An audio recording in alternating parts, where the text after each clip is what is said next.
from the time that you allegedly stood up and said, "We're screwed," to the time that President Biden would announce that he was withdrawing from the race, you believed President Biden could win the election? I did, yes. You believed that it was a uniquely bad night, the debate, but it was recoverable, correct? Yes, I believe something different in addition to that, which is I believe that President Trump's greatest strength as a political figure was his ability to characterize his opponent and to make his opponent seem exotic and unacceptable to the American people. I watched him do that in the 2016 campaign with Senator Rubio and a number of his Republican opponents. You know, Little Marco, lying Ted Cruz, Pocahontas, Senator Warren. And I was quite concerned that someone else substituted in at the last minute would be subject to that treatment by by candidate Trump, and it would be effective.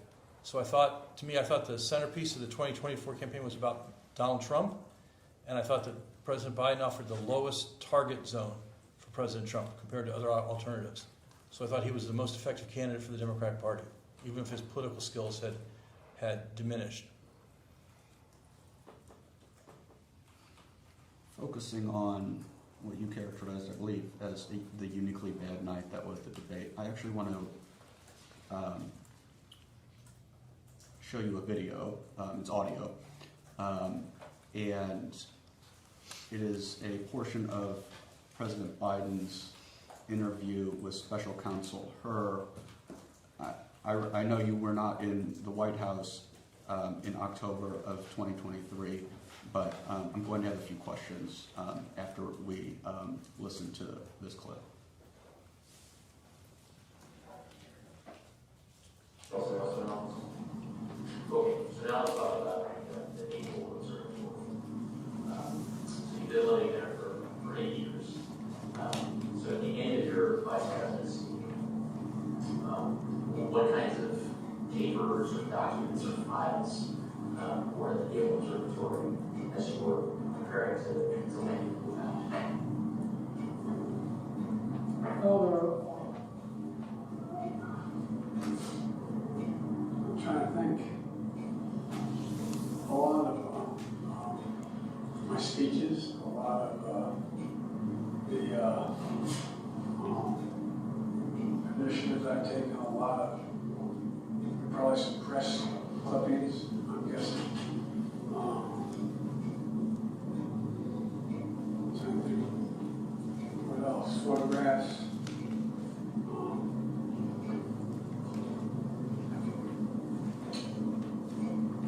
I don't know. And where was this data that Naval Observatory? You mentioned a couple of workspaces earlier. Well, if you're talking about it, with a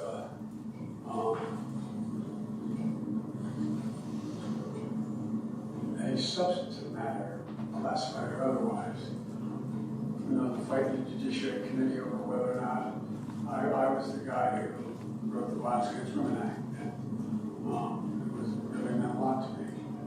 And so they might find stuff with the Violence Against Women Act in one section of a drawer or in the shelves of the library of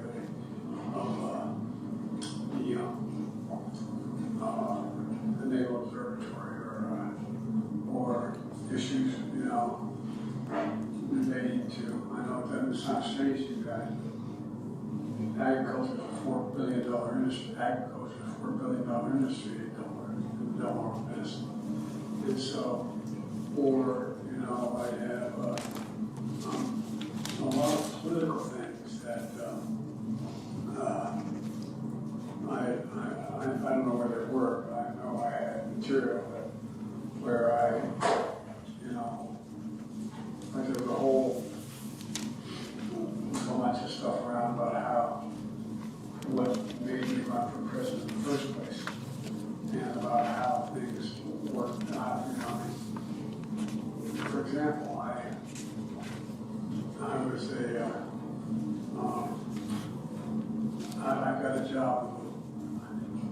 didn't take law school very seriously, but I won international court competition. As a matter of fact, the first time in tort class, we had a really difficult professor, very well known professor at Syracuse, and he called my meeting, just, you know, they do in law school, discuss the case, you know, first class. And I'd never read the case, and I stood up and I spoke for 10 minutes. The whole class stood up, started clapping. And he said, Mr. Biden, you're a hell of a trial lawyer. He said, not a single thing you enjoy that. But anyway, so, in law school, I got out of law school, and I got, believe it or not, odd job offers from some prestigious law firms. And I was not sure what I wanted to go out west, or I wanted to move to Idaho, I thought. And so I was going to go out and interview in Boise Cascade. That's all I really meant. But I took a job with the best-known trial firm in Delaware, in mostly civil defense issues.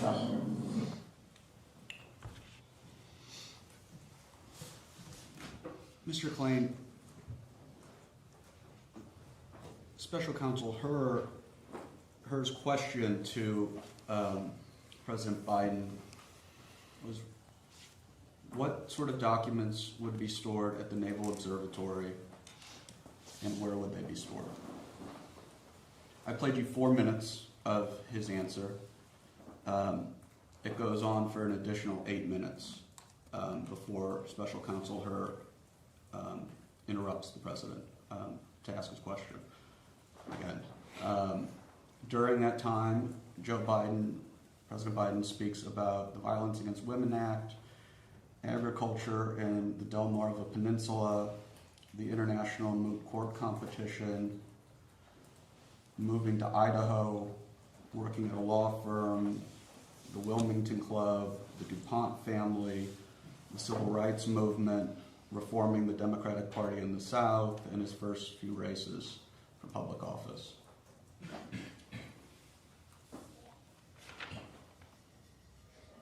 Again, was the debate against Donald Trump a uniquely bad night for President Biden? Well, again, I think so, yes. I think that Mr. Herr was asking about where documents had been stored 7 years earlier. And you could ask me where I have things in my house today. I'm not really sure what the answer to that is. You know, the president was not really focused on his filing system, I don't think. And he asked a question that was broader than classified documents, just documents generally. So the president talked about the sorts of documents he might have. Documents about the history of the Violence Against Women Act. Documents about his practice as a lawyer. And documents about the agriculture industry. And what you heard him recite from memory was the value of the agriculture industry in the Delmarva Peninsula and his involvement in the Violence Against Women Act and whatnot. And if Mr. Herr thought this was going off track, he had the power to interrupt the president at any time.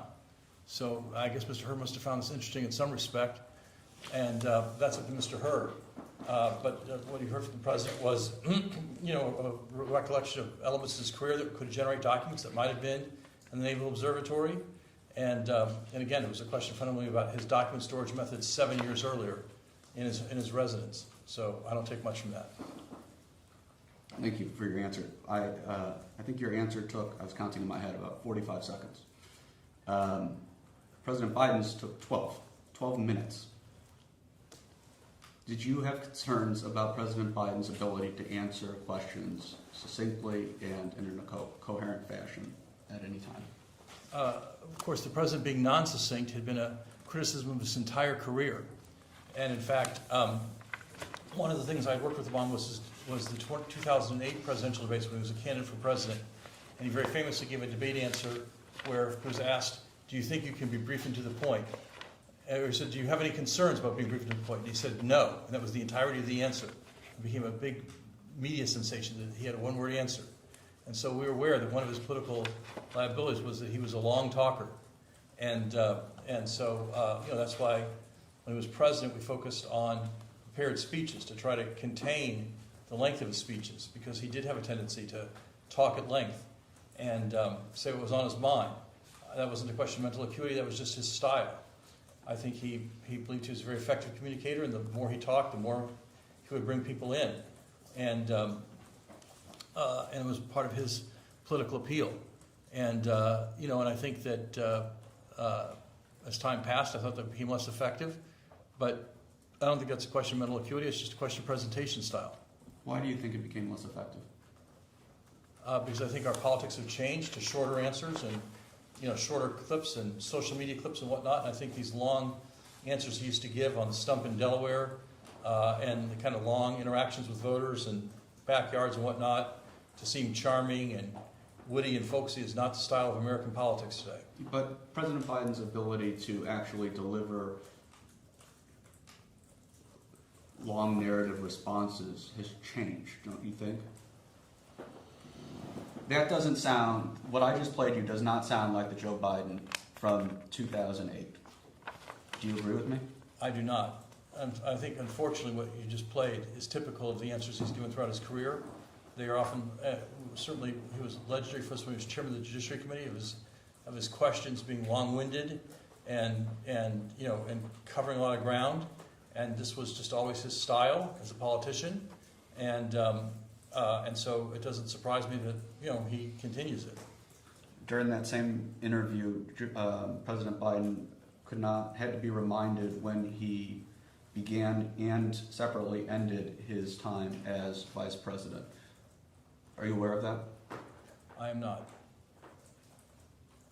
You haven't read reporting about the contents of the Herr Report? I've read some reporting about it, but I didn't study it carefully. Back in